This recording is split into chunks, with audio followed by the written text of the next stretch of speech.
শুভেচ্ছা। আমন্ত্রণ চ্যানেল 24 এর সাপ্তাহিক আয়োজন ইস্পাহানি মির্জাপুর চা নিবেদিত মুক্তকণ্ঠে, সাথে রয়েছি মোহাম্মদ ইমতিয়াজ। গত বন্যার ক্ষয়ক্ষতি কাটিয়ে ওঠার আগেই ফের প্লাবিত হয়েছে ফেনীর বিস্তীর্ণ এলাকা। টানা বর্ষণ এবং পাহাড়ি ঢলে নদীর পানি বিপদসীমার উপর দিয়ে প্রবাহিত হওয়ায় তলিয়ে গেছে ঘরবাড়ি এবং ফসলি জমি। দিশেহারা হয়ে পড়ছেন 10,000-এর বেশি মানুষ। কুমিল্লা শিক্ষা বোর্ড, বাংলাদেশ মাদ্রাসা শিক্ষা বোর্ড এবং বাংলাদেশ কারিগরি শিক্ষা বোর্ডের অধীনে স্থগিত করা হয়েছে এইচএসসি এবং সমমানের পরীক্ষা।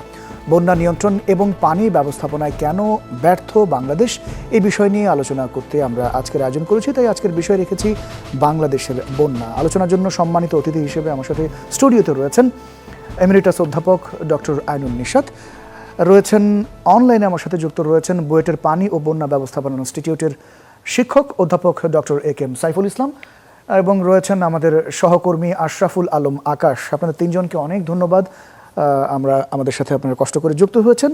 আমরা আমাদের প্রতিনিধি আশরাফুল আলম আকাশকে দিয়ে শুরু করতে চাই। আকাশ, এখনকার আপডেট দর্শক আপনাদেরকে জানিয়ে মূলত আমরা আলোচনায় ফিরবো। আকাশের কাছ থেকে একটু আপডেটটা জানতে চাই, এখনকার কি অবস্থা, এবং আপনি বেশ অনেকদিন ধরেই ফেনীতে রয়েছেন, সেখানকার চিত্রগুলো আপনার কাছে একেবারেই ক্লিয়ার। একটু আজকের দিনের আপডেট।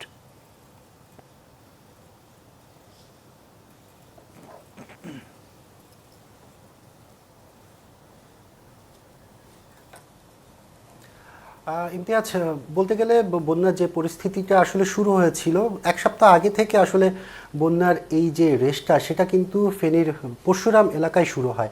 তখন থেকে আস্তে আস্তে করে সেটা ছড়িয়ে পড়ে এই উপজেলার, এই ফেনী জেলার মধ্যে 5টি উপজেলায়। বর্তমানে প্রায় 109টি গ্রাম, আজকে সকাল পর্যন্ত জেলা প্রশাসনের তথ্য মতে 5টি উপজেলার 109টি গ্রাম কিন্তু প্লাবিত হয়েছে। আর যেহেতু আজকে সকাল থেকে কোনো ধরনের বৃষ্টি ছিল না, সে কারণে বলা যায় রোদও উঠেছে, অনেকটা জায়গায় পানি নামা শুরু করেছে। তবে এখনও পরশুরাম উপজেলা আর বলতে গেলে ফুলগাজী, এই দুটি উপজেলায় এখন পর্যন্ত অনেক জায়গায় যোগাযোগ বিচ্ছিন্ন। আজকে আমরা সকালবেলা যাওয়ার চেষ্টা করেছিলাম পরশুরাম এলাকায়, সেখানে গিয়ে আমরা যে চিত্রটা আসলে দেখেছি, যদি সেটা একটু বলি আপনাকে, প্রায় 2 ঘন্টা নৌকা চালিয়ে আমাদের যেতে হয়েছে। হেক্টরের পর হেক্টর যে ফসলি জমি, সেগুলো সব কিছুই কিন্তু এখনও পানিতে তলিয়ে আছে। তবে যেটি স্বস্তির বিষয় সেটি হচ্ছে যে পানির ঢল সেটি কিন্তু বন্ধ হয়েছে, যেটি মূলত সীমান্ত দিয়ে ভারতের ত্রিপুরা থেকে যে পানির ঢলটি মূলত পরশুরাম দিয়ে প্রবেশ করে, সেটি বন্ধ হওয়ার কারণে এখন অনেকটা স্বস্তি হয়েছে, কারণ সে পাশেও কিন্তু বৃষ্টিটি এখন বন্ধ হয়েছে। তবে সার্বিক যে বিষয়টি আজকে আমরা লক্ষ্য করেছি সেটি হচ্ছে যে ফুলগাজীর বিভিন্ন জায়গা, যেহেতু পরশুরাম একটি উঁচু জায়গা, সেখান থেকে পানির যে ঢলটা সেটি কিন্তু এখন নিচু যে এলাকাগুলো সেগুলো প্লাবিত করছে। আর সেগুলো প্লাবিত করতে করতে কিন্তু সে আস্তে আস্তে যে পানিটি কমে আসছে। তাই বলা যায় ফুলগাজীর বেশ কিছু জায়গা, পরশুরামের বেশ কিছু জায়গা এখন অনেকটা আগের অবস্থানে ফিরে এসেছে। তবে ফুলগাজী সহ ছাগলনাইয়া, এই দুটি উপজেলার বিভিন্ন জায়গায় এখনও কিন্তু সেই বন্যা কবলিত মানুষরা পানিবন্দী অবস্থায় আছে। আমরা আজকে যতটুকু জানি, সর্বশেষ তথ্য অনুযায়ী এখন পর্যন্ত 82টি আশ্রয় কেন্দ্রে প্রায় 7,000-এর বেশি মানুষ কিন্তু এখনও রয়েছে। এই হচ্ছে এখানকার বর্তমান বন্যা পরিস্থিতি। আকাশ, আরেকটি বিষয় আপনি বলছিলেন যে 5টি উপজেলার 9টি গ্রাম প্লাবিত হয়েছে, এর মধ্যে 2টির কথা বলছিলেন, মূলত পরশুরাম এবং ফুলগাজীর কথা আপনি বলছিলেন। ওখানকার যারা এখন পর্যন্ত ক্ষতিগ্রস্ত অবস্থায় রয়েছেন, তারা কি আশ্রয় কেন্দ্রে যেতে পেরেছেন নাকি না তারা তাদের বাসস্থানগুলোতে রয়েছেন, বা তাদের ক্ষয়ক্ষতির পরিমাণগুলো কেমন দেখছেন আপনি?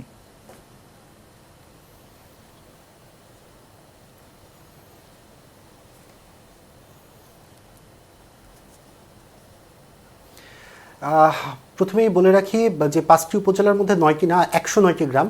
আর 109টি গ্রামের মধ্যে যে উপজেলাগুলো রয়েছে, বিশেষ করে যদি ফুলগাজীর কথা বলি, ফুলগাজী কিন্তু এখন অনেকটাই যোগাযোগ বিচ্ছিন্ন। ফুলগাজীর বিস্তীর্ণ কিছু গ্রাম আছে যেখানে অনেকেই যেতে পারছেন না, কারণ যোগাযোগের বিষয়ের ক্ষেত্রে যেটি হয়েছে, গতবার বন্যায় কিন্তু পানির যে পরিমাণ ছিল সেখানে নৌকা, বোট অনেক কিছু নামানো সম্ভব হয়েছে।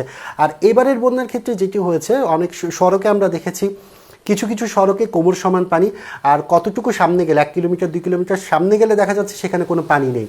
সে কারণে আসলে নৌকাগুলো নামানো যাচ্ছে না। আর এই বিষয়ে কিন্তু যোগাযোগের বিষয়ে কিন্তু এখানে যারা স্থানীয় প্রশাসন আছে তাদেরকে খুবই চ্যালেঞ্জের মুখে পড়তে হয়েছে। বড় বড় যে গাড়িগুলো, সেগুলো দিয়ে আসলে যতটুকু সম্ভব ততটুকু পর্যন্ত গিয়েছে। অনেকে ত্রাণ নিয়ে আসতে দেখেছি আমরা, স্বেচ্ছাসেবী সংগঠনের যারা আছেন ঢাকা সহ দেশের বিভিন্ন জায়গা থেকে আসার চেষ্টা করেছেন বেশ কিছু মানুষ, কিন্তু তারা কিন্তু নির্দিষ্ট যে জায়গাগুলো সেখানে কিন্তু পৌঁছতে পারেনি এবার। আর যারা আশ্রয় কেন্দ্রের যে বিষয়টি, আশ্রয় কেন্দ্রে যে আসলে সবাই আসছে তাও না, যারা একেবারেই নিরুপায় তারাই কিন্তু একমাত্র আশ্রয় কেন্দ্রে এসেছে। বাকিরা সর্বোচ্চ চেষ্টা করেছে নিজের বসতভিটার মধ্যে যতটুকু থাকার জায়গা আছে সেখানে যেন থাকতে পারে। আর যারা দুইতলা বাসা, পাকা ঘর, তারা কিন্তু চেষ্টা করেছে ছাদে অথবা তাদের দ্বিতীয় তলায় অবস্থান নেওয়ার জন্য। আর গতবার যে বন্যা হয়েছিল, গতবারের বন্যা দেখেছি আমরা, ভয়াবহ একটা চিত্র গোটা দেশবাসী দেখেছে, গোটা বিশ্ব দেখেছে। এবার এবং গতবারের মধ্যে যেহেতু এখন বন্যা মাত্র শুরু হতে যাচ্ছে, কি পার্থক্য দেখতে পাচ্ছেন?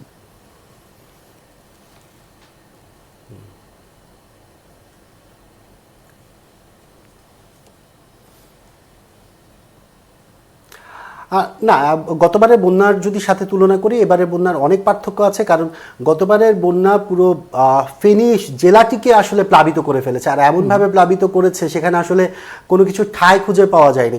এবার বিষয়টি সেরকম হয়নি। এবার বিষয়টি হচ্ছে দুটি উপজেলাকে যদি আমি কেন্দ্র করি, বিশেষ করে পরশুরাম আর ছাগলনাইয়া, এই দুটি উপজেলা বেশি ক্ষতিগ্রস্ত হয়েছে। বাকি যেগুলো, সেগুলোর মানুষজন কিন্তু যে খুব বেশি আশ্রয় কেন্দ্রে আসতে হয়েছে তাও না, তারা মোটামুটি পানির যে ঢল, সেই ঢলের মধ্যে কিন্তু তারা আটকে গেছে। আর এখানে আরেকটি জিনিস খুবই গুরুত্বপূর্ণ, সেটা হচ্ছে যে বাঁধগুলো যেগুলো ভেঙে পড়ছে, 21টি বাঁধ, সর্বশেষ আজকের দিন পর্যন্ত আমরা খবর পেয়েছি 22টি বাঁধ কিন্তু ভেঙেছে, যেগুলো সীমান্ত এলাকায় নদীরক্ষা বাঁধ আছে।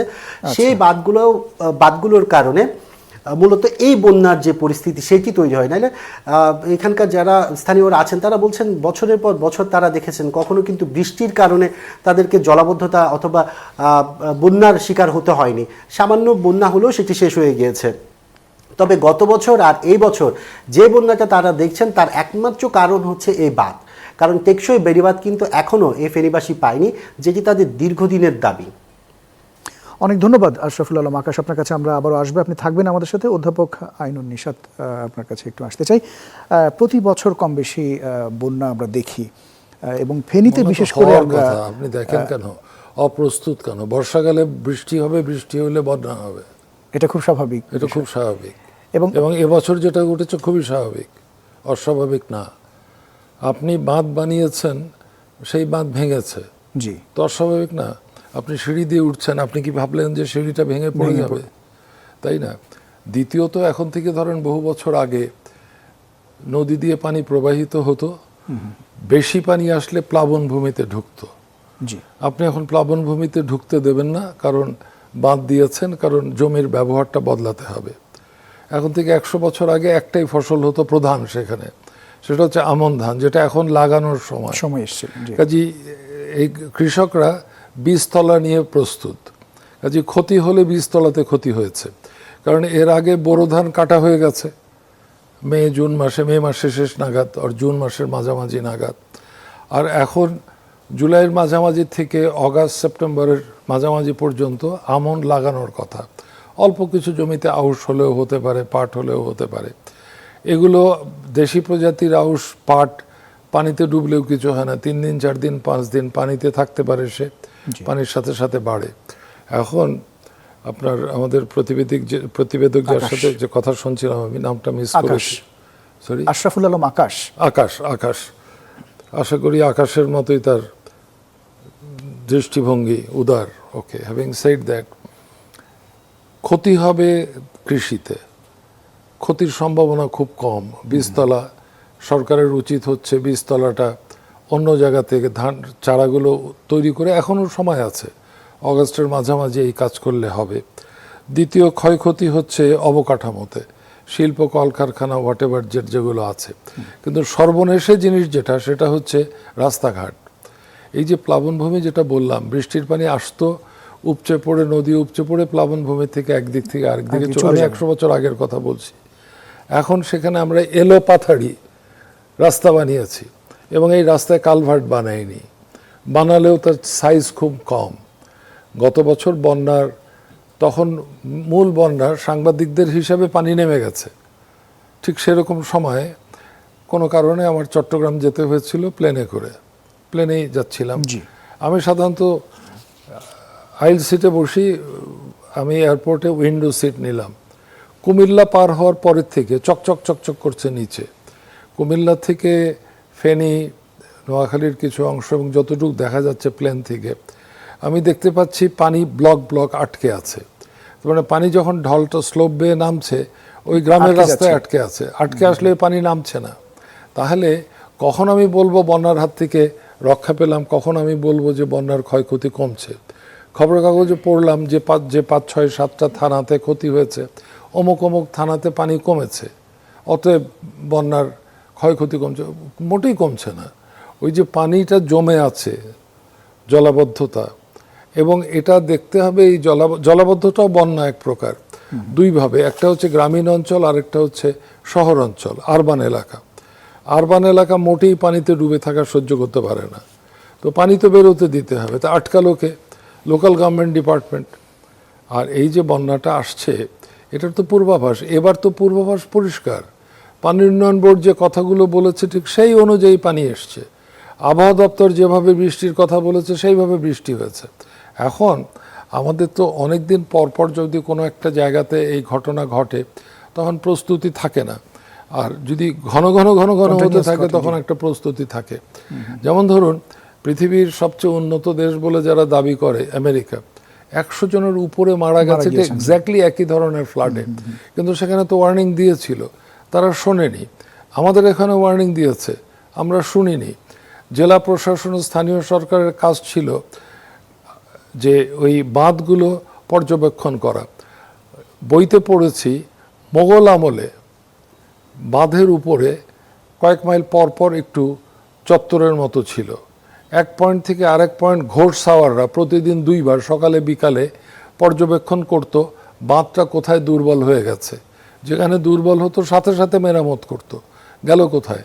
88 বন্যাতে নারায়ণগঞ্জে আমরা একই জিনিস দেখেছি। যখন বাঁধ ভাঙার উপক্রম, মাইকে লোকজনকে ডাকা হয়েছে, লোকজন এসে ভাঙার আগেই তারা মেরামত করে ফেলেছে। কাজেই আমি মনে করি বন্যা ব্যবস্থাপনাটা, আমি নিয়ন্ত্রণ শব্দ ব্যবহার করিনি, আপনি তো পানি আসাটা নিয়ন্ত্রণ করতে পারবেন না। এটা তো বৃষ্টি হবে, ভারত থেকে আসবে, ভারতে ভেঙেছে, ভারত তো আর বৃষ্টি ঘটায়নি। কাজেই আমাদের এই প্রস্তুতির অভাব, এই প্রস্তুতির অভাবটার জন্য আমি দায়ী করছি পানি মন্ত্রণালয় এবং পানি দপ্তর, পানি মন্ত্রণালয় এবং পানি উন্নয়ন বোর্ডকে। দ্বিতীয়, দুর্যোগ ব্যবস্থাপনা মন্ত্রণালয় এবং দুর্যোগ ব্যবস্থাপনা অধিদপ্তরকে। যখন দুর্যোগ ব্যবস্থাপনা মন্ত্রণালয় 90-র দিকে সেট আপ করা হয়, তখন এটার 2টো ডাইরেক্টর ছিল। একটা হচ্ছে ডিজাস্টারের জন্য মানুষকে গম দেয়া, যে খাবার দেয়া, ঢেউটিন দেয়া ইত্যাদি, ওইটা ব্রিটিশ আমলের ব্যবস্থা। ওই ব্রিটিশ আমলের ব্যবস্থা কিন্তু এখন চলছে। আমাকে আমার বেয়াদবি হলে মাফ করবেন, এই যে সংস্কারের কথা বারবার বলা হচ্ছে, আমি বুঝি ওই যে ব্রিটিশ আমলের ব্যবস্থাটা সময় উপযোগী করা। এই ব্যবস্থাপনাতে কিন্তু এখন ওই যে দুর্যোগ ব্যবস্থাপনা মন্ত্রণালয় বলবে যে আমরা অমুক থানায় এত টাকা দিয়েছি, অমুক থানায় এত মন গম দিয়েছি, বিষয়গুলো বলা হয়। তো কি হলো? পানি তো নামবে না, রাস্তায় আটকে আছে। তাহলে স্থানীয় সরকার মন্ত্রণালয় এখন উচিত হবে যে এলাকাগুলো ক্ষতিগ্রস্ত হতে পারে, পুরো বাংলাদেশ ক্ষতিগ্রস্ত হতে পারে, থানা ধরে, এলাকা ধরে ধরে পর্যালোচনা করে, সাইফুল আছে, এরা মডেলিংয়ে এক্সপার্ট। পানি উন্নয়ন বোর্ডের 2টো অঙ্গ প্রতিষ্ঠান আছে, একটা নাম হচ্ছে IWM, institute of water modelling, আর একটা নাম হচ্ছে CEGIS, centre for environment and GIS studies etcetera. IWFM, আমি একসময় আমার চাকরি জীবনের প্রথম দিকে আমি তাদের সাথে জড়িত ছিলাম। এই 3টা প্রতিষ্ঠানকে এমপ্লয় করে কোথায় কখন বন্যা হতে পারে অনুমান করা সম্ভব, একটা আনুমানিক ভ্যালু, এবং পানি যাতে আটকে না থাকে।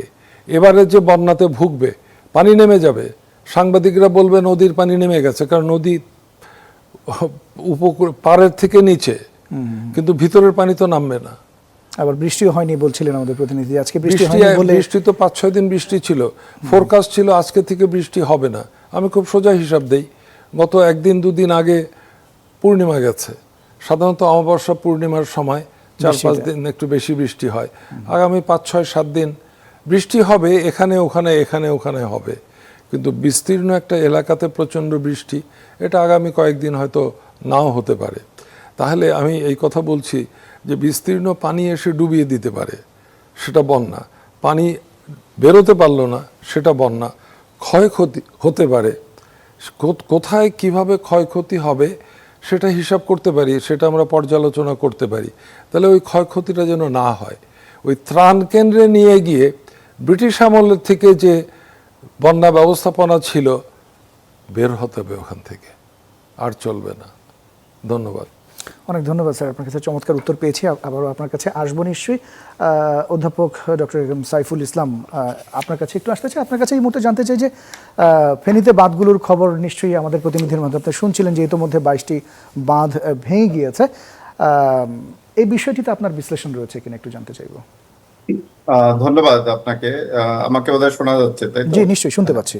আচ্ছা, আমি খুব মনোযোগ দিয়ে শ্রদ্ধেয় শিক্ষক প্রফেসর আইনুন নিশাত স্যারের কথা শুনছিলাম।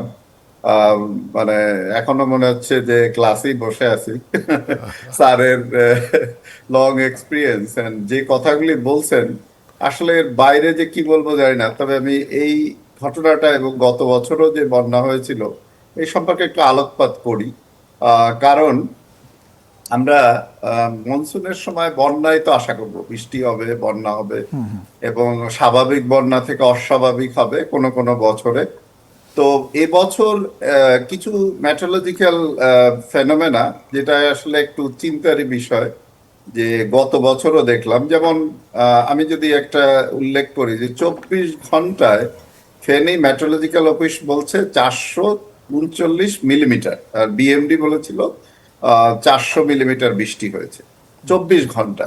তো এটা বেশ বড় বৃষ্টি, এবং এই বৃষ্টি ক্যারি করে খাল, নদী, নালা নিয়ে যাওয়াটা একটু মানে সময় সাপেক্ষ।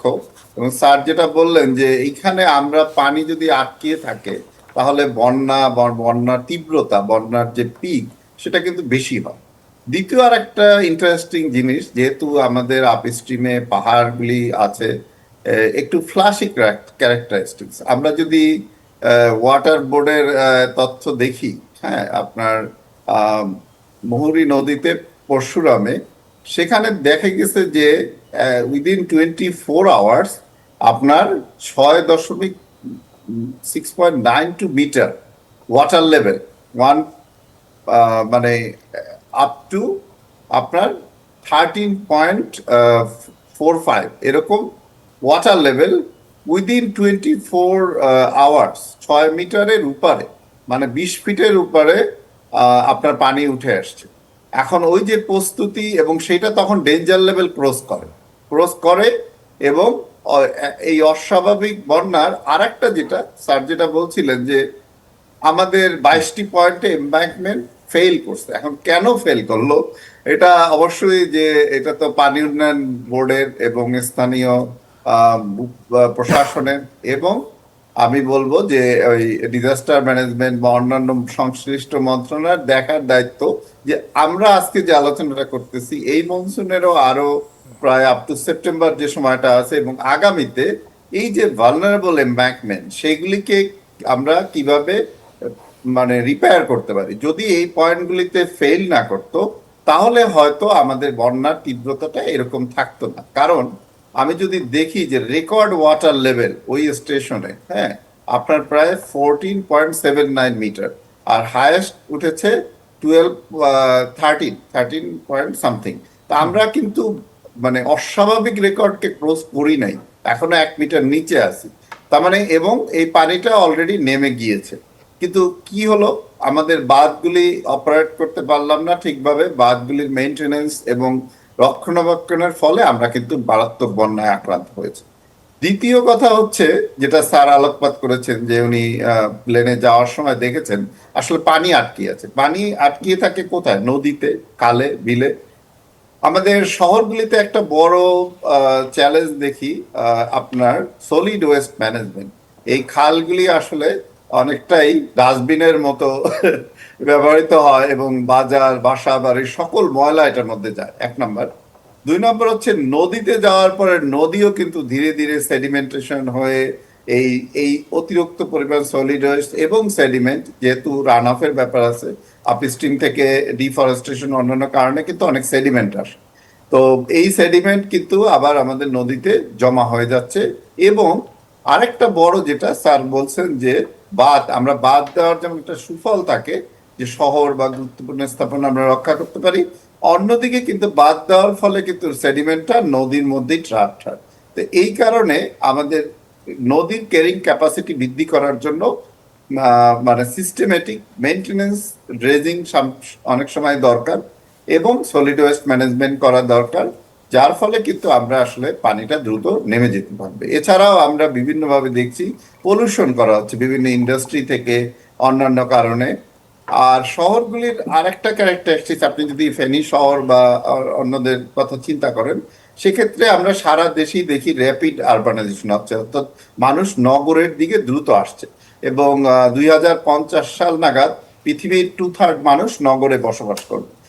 এই দ্রুত নগরায়ন ফলে নগরের যে আপনার ক্যারেক্টারিস্টিক্স সেটা কিন্তু চেঞ্জ হচ্ছে, যেমন জলাশয়, ওপেন স্পেস, সেগুলি কিন্তু ধীরে ধীরে আস্তে আস্তে আর দেখছি না। জলাশয় কিন্তু পানি ধরে রাখতে পারতো, ফ্লাড পিকটা কমাতে পারতো। অর্থাৎ এই যে আমরা একটা দেখছি নদী বন্যা, তেমনি যদি আমরা অনেক বৃষ্টি হয়, শহরের যে ক্যারিং ক্যাপাসিটি বিভিন্ন খালের সেটা যেমন কমে গিয়েছে, ডোবা, নদী নালার যে সংখ্যা এবং তার কানেক্টিভিটি একটার সাথে আরেকটা সেটাও কমে গিয়েছে। এই সমস্ত কারণে আমরা দেখছি যে শহরগুলি এখন কিন্তু অল্প বৃষ্টিতে আক্রান্ত হচ্ছে এবং সারফেসটা আমরা কিন্তু দেখছি যেটা পেভড হয়ে গেছে, পারমিয়াবল না, এবং অনেক ক্ষেত্রে পানি নিচের দিকে যেতে পারছে না এবং এটা ডিরেক্ট রান আপ হয়ে নগর বন্যা তৈরি করছে। এই পুরো ব্যাপারটাই কিন্তু আসলে পৌরসভা বা সিটি কর্পোরেশনের একটা বা স্থানীয় প্রতিনিধি যারা ব্যবস্থাপনার স্থানীয় প্রশাসনের এটা মূল দরকার। দায়িত্ব আছে। অধ্যাপক সাইফুল ইসলাম, আপনার কাছে আমরা আবারও আসবো। ছোট্ট একটা বিরতি নিয়ে আসছি, তাই দর্শক, ছোট্ট একটা বিরতির পরে আবারও অতিথিরা রয়েছেন, তাদের সাথে আমরা আলোচনায় ফিরবো। সাথে থাকবেন নিশ্চয়ই।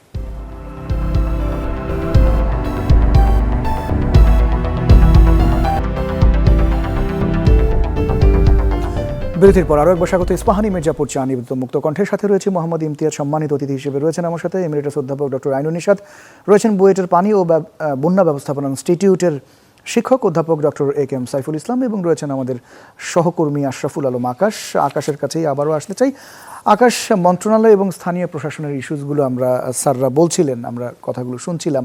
বিশেষ করে স্থানীয় যেই প্রশাসন রয়েছে তাদেরও বেশ গাফিলতি পরিলক্ষিত হয়েছে। আপনি কি অবস্থা দেখছেন? পর্যাপ্ত ব্যবস্থা কি তারা আসলে নিয়েছেন বা নিতে পেরেছেন, বা কারা কারা এই মুহূর্তে কাজ করছেন এই দুর্যোগ মোকাবেলায়?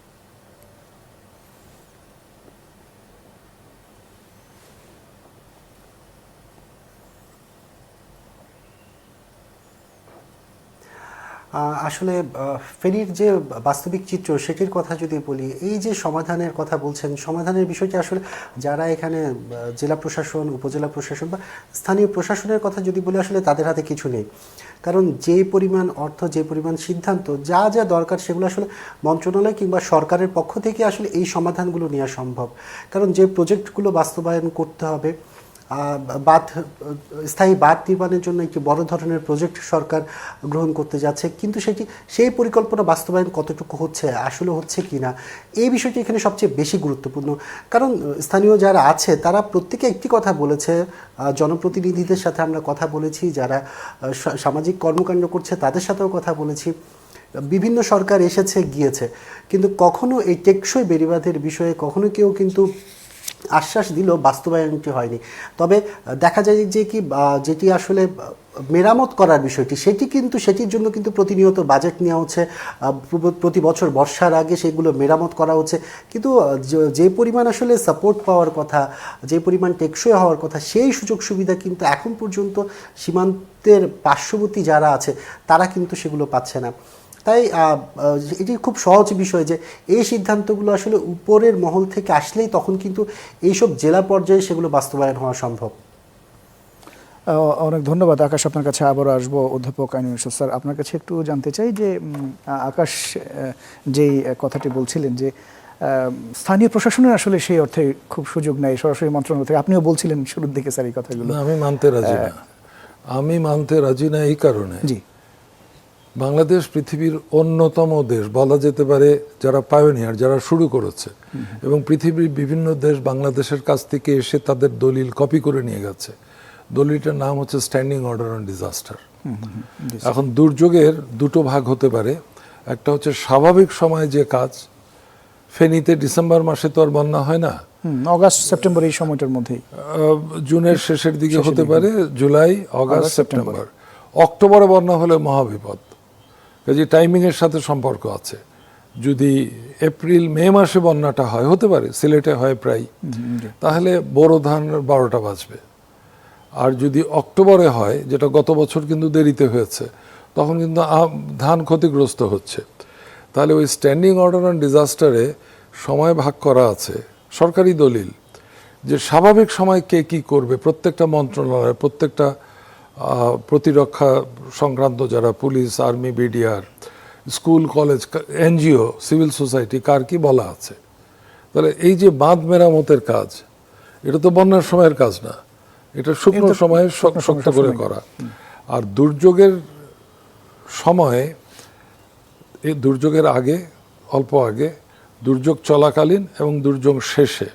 যেমন দুর্যোগ চলাকালীন এখন আক্রান্ত লোকদের শেল্টারে নিয়ে আসা, নিরাপদে তাদের থাকার ব্যবস্থা করা, কিছু খাবার দেয়া, কিছু আলো রাখা, স্যানিটেশনের ব্যবস্থা করা, এটাই হচ্ছে প্রধান। তো তাহলে তো বন্যাকে ঠেকানো হলো না। বন্যা ব্যবস্থাপনার জন্য আমরা দেখতে পাই, এবং এই যে বড় কর্মকর্তা, তারা আদেশ মেনে চলেন। অনেক আগে একটা বই পড়েছিলাম, আক্তার হামিদ খানের নাম শুনেছেন, কুমিল্লা একাডেমি, এবং গ্রামের লোকের মানুষের জীবনের জন্যে তিনি 50-এর দশকে, 60-এর দশকে যে কাজ করেছেন, পরবর্তীতে এনজিওগুলো সেটাই কপি করছে। তার বইটাতে লেখা আছে 1954-তে প্রচণ্ড বন্যা হয়, উনি কুমিল্লা ভিক্টোরিয়া কলেজের প্রিন্সিপাল, ডিসি সাহেব সকলকে ডেকেছেন, ডেকে ঘরের মধ্যে বসিয়ে রেখেছেন। আর উনি চলে যেতে চাচ্ছেন তার কলেজে, এবং তারপরে কিছু ছাত্র নিয়ে ত্রাণ কার্য করা কিংবা যা করা, নৌকা নিয়ে ঘুরে দেখবেন। ডিসি সাহেব বলছেন, আপনি থাকেন, আপনি যাবেন না। ওই বইতে লেখা আছে যে তখনকার যে পানি উন্নয়ন বোর্ড, তখন নাম ছিল ওয়াবদা, তার এক্সিকিউটিভ ইঞ্জিনিয়ার ছটফট করছে, কারণ তার কাছে খবর এসছে, তখন তার মোবাইলের যুগ না, যে একটা জায়গাতে বাঁধ দুর্বল হয়ে গেছে, সেই জায়গাতে মাটি ফেলে শক্ত করতে হবে। সো এক্সিকিউটিভ ইঞ্জিনিয়ার পারমিশন চাচ্ছে, আমাকে যেতে দেন, আমার জায়গায় গিয়ে আমি কাজ করি, কিন্তু প্রশাসন বলছে না, বসে থাকেন এখানে, আমাদের কথা শুনতে হবে। এটা প্রয়োজন নেই, এটা তো স্ট্যান্ডিং অর্ডার অন ডিজাস্টারে বলা আছে কোন মন্ত্রণালয়ের কি কাজ, প্রথম কথা। দ্বিতীয় কথা, যখন ত্রাণ কেন্দ্রে নিয়ে গেলাম, তখন এই যে কথাটা আকাশ বললেন, একটু অবস্থাপন্ন লোক, যার সামর্থ্য আছে, সে তো যাবে না ত্রাণ কেন্দ্রে। ত্রাণ কেন্দ্রে যায় সবচেয়ে দরিদ্র, যারা অসহায়, তারা দৌড়ায়। কাজী ত্রাণ কেন্দ্রটা যত তাড়াতাড়ি তার অপারেশনটা বন্ধ করা যায়, ওটা তো একটা স্কুল ছিল, স্কুলটাতে তত তাড়াতাড়ি চালানো যেতে পারে। কাজেই এই ক্ষেত্রে ডিজাস্টারের যে টাইম স্কেল আছে, আমি নর্মাল সময় কি করব, ডিজাস্টার যখন হতে পারে তখন কি করবে। যে একটু আগে যেটা বলছিলাম, যে মোগল আমলে কিংবা সুলতানি আমলে ঘোড়সাওয়ার একটা বাঁধের ভাগ করা ছিল, তারা ঘোড়া ছুটিয়ে দেখতো যে বাঁধের কোন জায়গাটা দুর্বল। বোঝা যায় কি করে? খুব সহজ, এই বাঁধটা, এই পাশে পানিটায় নদী, বাঁধ ছুঁই ছুঁই, আর এখানে পানি অনেক নিচে। এখন বাঁধের সবচেয়ে বড় শত্রু হচ্ছে ইঁদুর। এর মধ্যে যদি ইঁদুরের সাথে ইঞ্জিনিয়াররা পারে না, যত বড় ইঞ্জিনিয়ারের কথাই বলেন, আমিও ইঞ্জিনিয়ার একজন, আই সারেন্ডার। যদি ওখানে একটা গর্ত থাকে, তাহলে ওটার ভিতর দিয়ে পানি ঢোকে, ও জায়গাটা ভেঙে যাবে। আরেকটা হচ্ছে, বাঁধটা যদি দুর্বল হয়, তাহলে নিচ দিয়ে পানি এখান থেকে বেরোবে, খুব সহজ। ওপাশে থেকে পানি টকবগিয়ে ফুটছে, এই বাঁধটা, এই পাশে পানি কানায় কানায় ছুঁই ছুঁই কিংবা মাঝামাঝি জায়গায়, আর ওপাশে পানি তো এটাকে আমরা বলি বয়েলিং। তো সেটার জন্য তাৎক্ষণিকভাবে আমি বয়েলিং কন্ট্রোল করার কাজ দেখেছিলাম নারায়ণগঞ্জে 88-87 এরকম সময়, যখন হঠাৎ করে পানি বাড়তে থাকে শীতলক্ষার, তখন স্থানীয় লোকজনরা জড়ো হয়ে ওই বয়েলিংটা বন্ধ করে। অল্প মানে পানি দুই পাশের স্তরটা মিলিয়ে দিলেই মানে ওটা আটকে যায়। আরেকটা কথা বলতে চেষ্টা করছি, এই ফেনী নদীর, আমি তো বেসিক্যালি শিক্ষক মানুষ, কিন্তু তারপরে বন্যা নিয়ে প্রচুর কাজ করেছি। 98 বন্যার পরে প্রচুর রিপোর্ট তৈরি হয়েছে, জড়িত ছিলাম। 87-88 বন্যার পরে ফ্লাড অ্যাকশন প্ল্যান হয়েছে। ওই সময় আমার নজরে এসেছিল ফেনী অঞ্চলের যে প্রধান নদীগুলো, মুহুরী, ফেনী, পাশে একটা নদী আছে সেটার নাম হচ্ছে কহুয়া। ফেনী নদীর সাথে কহুয়ার কানেকশন ছিল। এই পাহাড় থেকে নেমে আসছে একটা নদী, এই পাহাড় থেকে নেমে আসছে একটা নদী। সো এইটার অববাহিকাতে বৃষ্টি হলে এটাতে পানি বাড়বে। তখন যদি এটার অববাহিকায় বৃষ্টি না হয়, এটার সাথে যদি এটার কানেকশন থাকে, অটোমেটিক্যালি পানি চলে যাবে এখান থেকে ওখানে। এই ব্যবস্থাপনা ফেনীতে ছিল, এখন কোথায়? কাজেই একটা এলাকার টপোগ্রাফি বিবেচনা করে বর্ষাটা হবে খুবই স্বাভাবিক ধরে নিয়ে, কোনো কারণে যদি 5 বছর 7 বছর 10 বছর বৃষ্টি না, মানে ভারী বৃষ্টি না হয়, কখন কোথাও, যেমন ফেনীতে পানির তোড়ে তাদের সব কিছু ক্ষতিগ্রস্ত হচ্ছে। আপনি আজকে দিনাজপুর, বগুড়া, রংপুরের খবর নেন, সেখানে বৃষ্টি নেই, তারা আল্লাহ মেঘ দিয়ে পানিদের কাছাকাছি যেতে চাচ্ছে। কাজেই রাষ্ট্র জুড়ে আমি মনে করি স্থানীয় সরকারের প্রস্তুতি থাকতে হবে।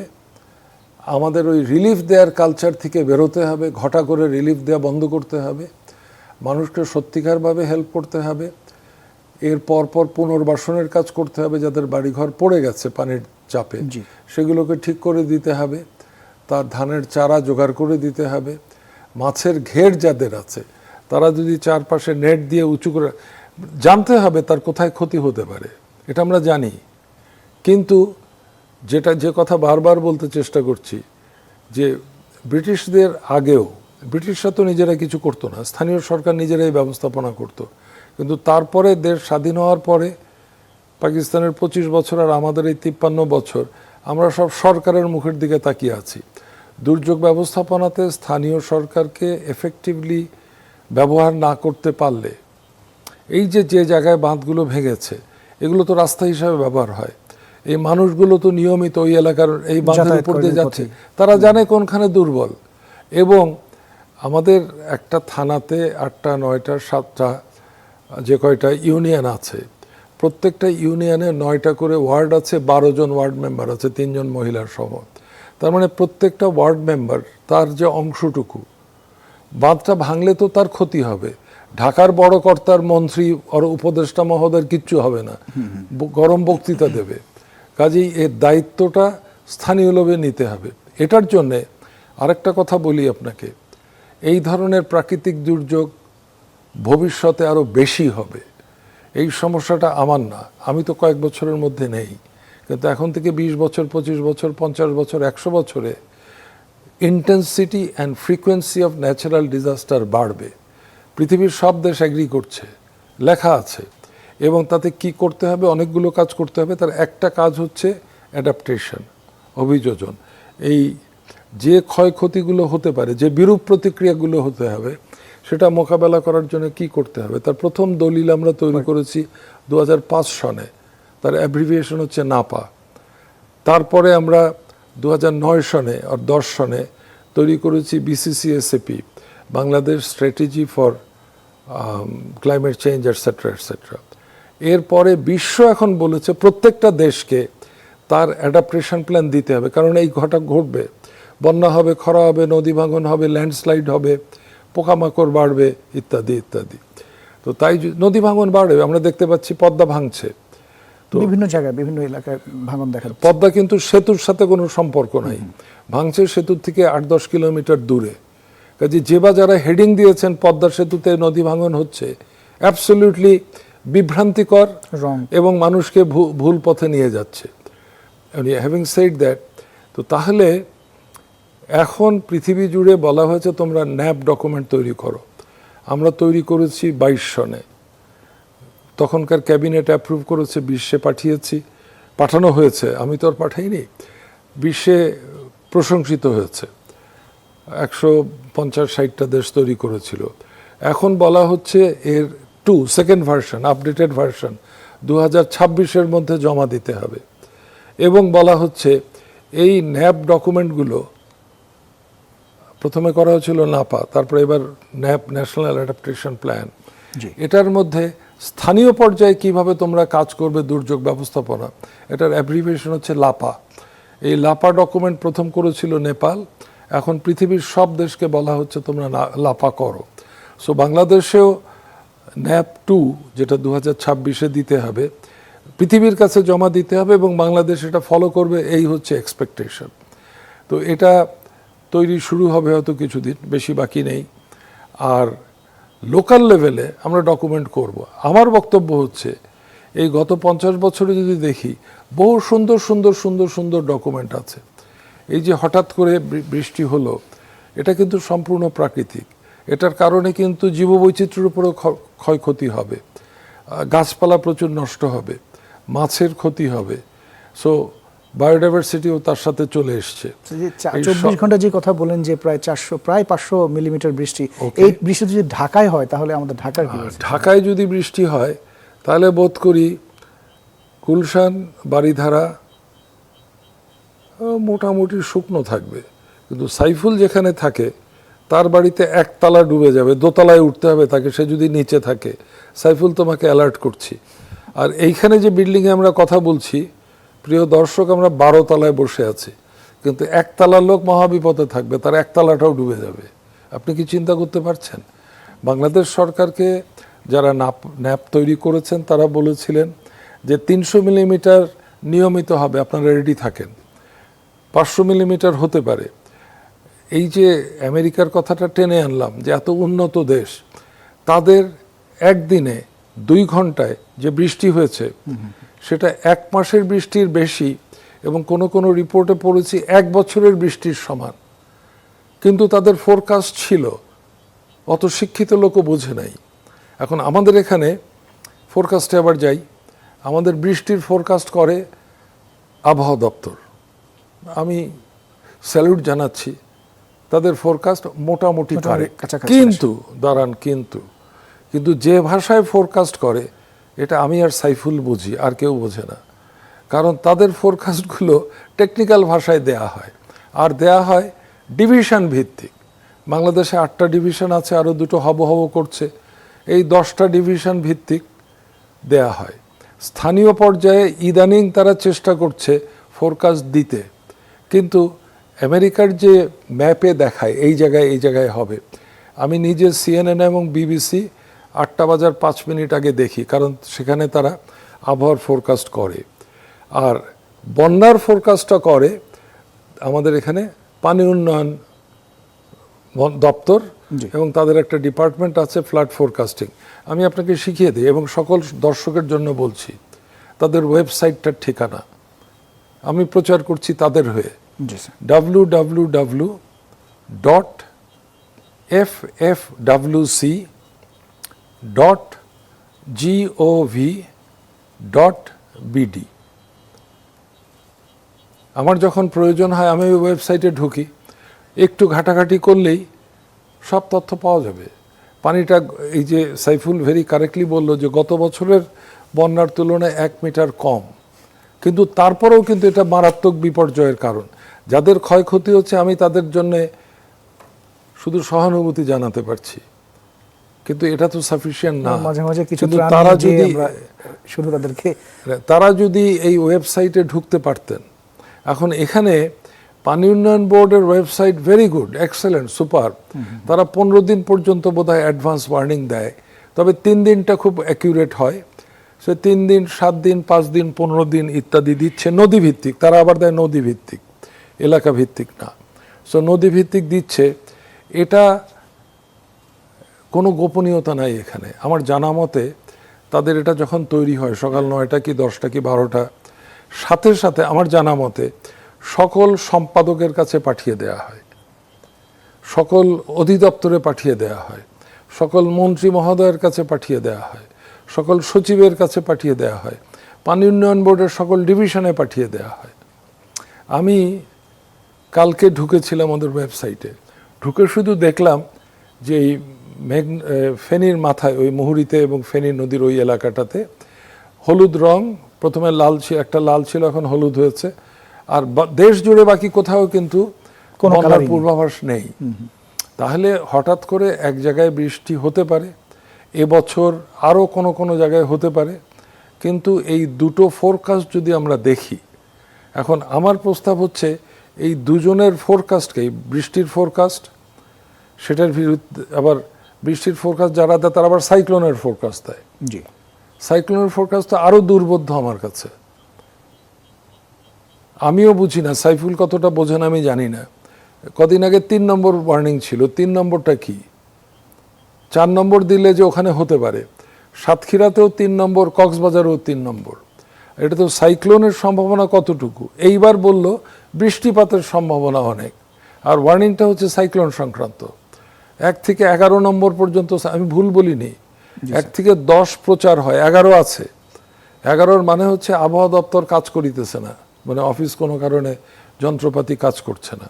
আচ্ছা, 1 থেকে 10 দিলাম, এই 10টা কি আমরা বুঝি না। আমেরিকাতে কিরকম নম্বর দেয়, অস্ট্রেলিয়াতে কি নম্বর দেয়, থাইল্যান্ডে কি নম্বর দেয়, ইন্ডিয়াতে কি নম্বর দেয়, দেয় না। এটা ওই ব্রিটিশ আমলে শুরু হয়েছিল। অর্থাৎ এই যে সংস্কার খবরের কাগজে পড়ছি, সব কিছুর মধ্যে সংস্কার দরকার আছে, ব্রিটিশ আমল থেকে বেরোতে হবে। এবং ওই যে ব্রিটিশ আমলে ত্রাণ কার্য করা হতো, ঢেউটিন দেয়া হতো, আর কিছু গম কিংবা ইত্যাদি দেয়া শুকনো হতো। খাবার যেগুলো দেয়ার। আমাদের কোথায় কোথায় কি ধরনের ক্ষতি হচ্ছে সেটা বুঝতে হবে। এই যে বললাম, স্কুল বিল্ডিং ত্রাণ কেন্দ্র হয়ে গেল, জি স্যার। বাড়িঘর ধসে পড়তে পারে, রাস্তা ভেঙে গেছে, যেখানে এমব্যাঙ্কমেন্ট ভেঙেছে মানে রাস্তা ভেঙেছে, এটা যত দ্রুত সম্ভব মেরামত করা দরকার, কারণ এটা সংযোগের রাস্তা, তাই না? তো কাজেই বাংলাদেশ, বন্যা না থাকলে বাংলাদেশ সৃষ্টি হতো না। এই যে যুগ যুগ ধরে, কয়েক লক্ষ বছর ধরে বর্ষাকালে বৃষ্টির সময় বৃষ্টি হয়েছে, বৃষ্টির সাথে পানি যখন ঢল নেমে এসছে, তার সাথে সাইফুল কারেক্টলি বলেছেন যে সেডিমেন্ট নেমে এসছে। আমি পলি শব্দটা ব্যবহার করি না, কারণ পলির ইংরেজি হচ্ছে সিল্ট, সিল্টের বাংলা হচ্ছে সিল্ট। পলি বলতে আমরা বুঝাই সেডিমেন্ট, সেডিমেন্টের বাংলা পলি না, সেডিমেন্টের বাংলা সেডিমেন্ট।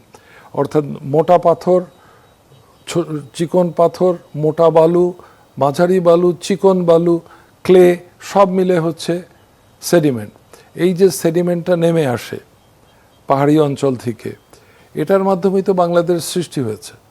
এখন থেকে আমি যদি বলি আপনাকে, 1000 বছর আগে ফেনীর ছাগলনাইয়া এলাকাটা সমুদ্রের অংশ ছিল। ছাগলনাইয়া নাম আসলো কোত্থেকে? আমি যেটুকু পড়ে শুনে জেনেছি, সাগর নাইয়া, যেখানকার লোকরা সাগরে যেত নাবিক, তার মানে ফেনীতে সাগর ছিল। এখন সরে গেছে অনেক। তো প্রাকৃতিক দুর্যোগের অনেকগুলো কারণ আছে। একটা অতিবৃষ্টি, দ্বিতীয়টা পানি নামতে পারছে না, তৃতীয় হচ্ছে অতিরিক্ত জোয়ার। এই কদিনের মধ্যেই বরিশাল শহরে আপনি আরেকটা প্রোগ্রাম করতে পারবেন, যে বরিশাল শহরে কোনোদিন বন্যা হয়নি, যেটা গত 3 বছর ধরে বন্যা হচ্ছে, ইনশাল্লাহ এবছরও হবে। স্যার, আমরা আপনার কাছে আবার আসবো, আমরা একটু। আমার কথা মোটামুটি শেষ। চট্টগ্রাম শহরের আগ্রাবাদ ডুবছে কেন, এটাও বুঝতে হবে।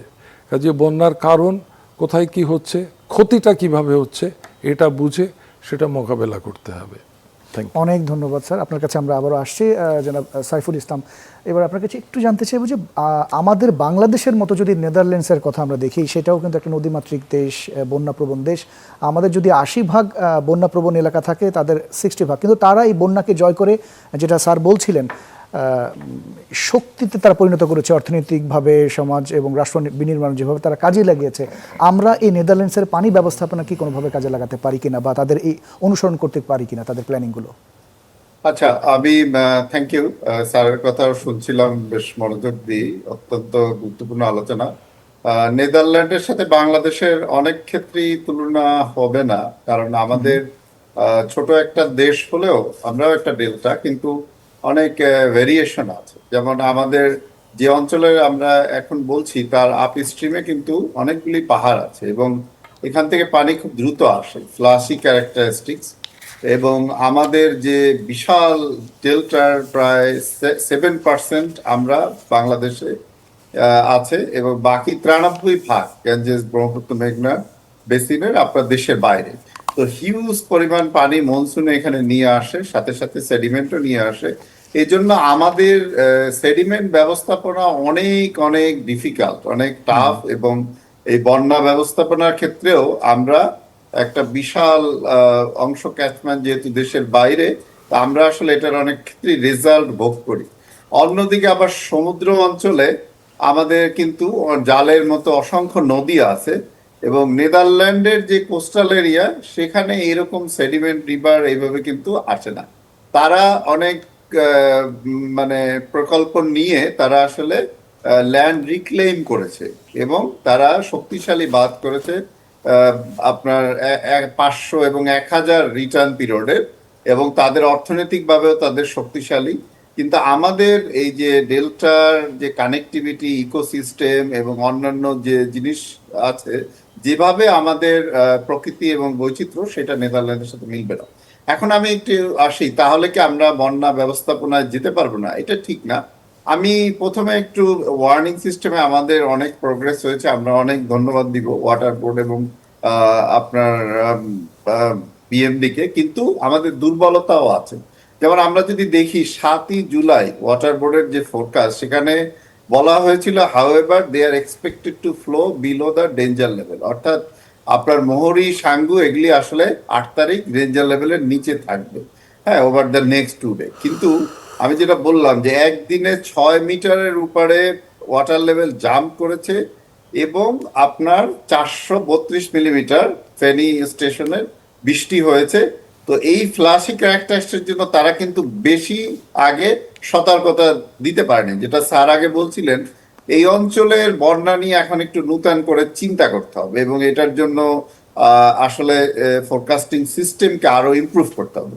অন্যদিকে আমরা দেখি যে বিশ্ব জুড়ে এই যে গ্লোবাল ওয়ার্মিং এর ফলে, যে যার জন্য আমরা ন্যাশনাল অ্যাডাপ্টেশন প্ল্যান করলাম, স্যার এই টিমের লিডার ছিলেন বাংলাদেশের পক্ষ থেকে।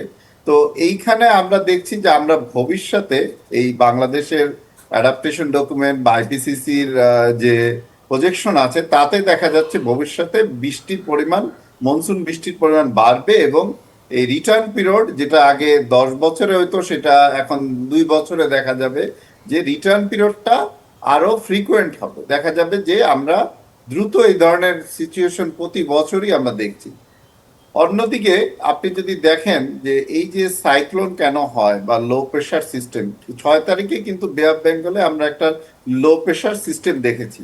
সমুদ্রের তাপমাত্রা কিন্তু বৃদ্ধি পাচ্ছে, যার ফলে লো প্রেশার সিস্টেমে প্রচুর এনার্জি চলে আসতেছে, এবং এই লো প্রেশার এবং মনসুন কম্বাইন্ডলি ফ্লোর, আপনার যে উইন্ড ফ্লো এবং ময়েশ্চার ফ্লো বে অফ বেঙ্গল থেকে আপ স্ট্রিমে, এটা কিন্তু ক্যারেক্টারিস্টিক চেঞ্জ হচ্ছে। এবং গত বছরও আমরা দেখছি এরকম ডিপ্রেশনের পরেই অগস্ট মাসে কিন্তু নর্থ ইস্টে যে সে জি, আমরা একেবারে শেষ পাহাড় পর্যন্ত হয়ে, ছোট্ট করে জি, বলুন, একেবারে এই শেষ পর্যন্ত। বৃষ্টিগুলির ক্যারেক্টারিস্টিক চেঞ্জ হচ্ছে, এবং আমরা দেখছি যে এই অঞ্চল কিন্তু এখন আবার বন্যা প্রবণ হচ্ছে। তো এই চিন্তা করলে আমাদের কিভাবে আমরা বাঁধ উন্নত করতে পারি, আমরা ফোরকাস্ট উন্নত করতে পারি, এবং ট্রান্সবাউন্ডারি রিভারে আমাদের কোলাবোরেশন দরকার, আপ স্ট্রিমের তথ্যপত্র, এবং পাশাপাশি আমরা বন্যা ব্যবস্থাপনা, যেটা স্যার বলছিলেন, ওইটা আসলে জোরদার করতে হবে। জি, অনেক ধন্যবাদ স্যার। আপনি যদি ছোট্ট করে কিছু যুক্ত করা থাকে, একেবারে শেষ সময়। আমার কথা হচ্ছে, বন্যা প্রাকৃতিক জিনিস, মানে কোনো বছর তীব্র হবে, কোনো বছর মাঝারি হবে, কোনো বছর অল্প হবে, নদীটা ভরাট হয়ে আসবে। এবং আমরা গাণিতিকভাবে যেটা বলি, সাইফুল এগ্রি করবেন, 2.33 ইয়ার্স যেটা বলে উনি, যেহেতু 1000 বছর রিটার্ন পিরিয়ডের হিসাব দিলেন, তার মানে প্রতি 2 বছর থেকে 3 বছরের মধ্যে একবার এই ঘটনা ঘটলে খুবই প্রাকৃতিক এবং স্বাভাবিক। এবং 50-60 20-30 বছরের মধ্যে মারাত্মক হতে পারে, যেমন গত বছর হয়েছে, এবছরও হলো। গত বছর তো ব্রাহ্মণবাড়িয়া থেকে কুমিল্লা হয়ে ফেনী, নোয়াখালী, বান্দরবান পর্যন্ত, দক্ষিণাঞ্চল পুরো, জি। আর এবার একটু অল্প জায়গাতে হলো। তো আমাদেরকে ফোরকাস্টগুলোর উপরে নজর দিতে হবে, আর স্বাভাবিক সময়ে প্রস্তুতি কমপ্লিট করে রাখতে হবে, আর কেন্দ্রীয় সরকারের উপরে নির্ভরশীলতা কমিয়ে স্থানীয় সরকার, ইউনিয়ন পরিষদ, উপজেলাতে দিতে হবে। আর এমপি সাহেবদের ভবিষ্যতে যারা ইলেক্টেড হবেন, তাদের জন্য ভূমিকা না থাকে, তারাই সর্বনাশ করে। অনেক ধন্যবাদ স্যার আপনাকে, আপনাদের দুজনকে অনেক ধন্যবাদ। দর্শক, এই ছিল এখনকার মতো, অনেক ধন্যবাদ সঙ্গে থাকার জন্য।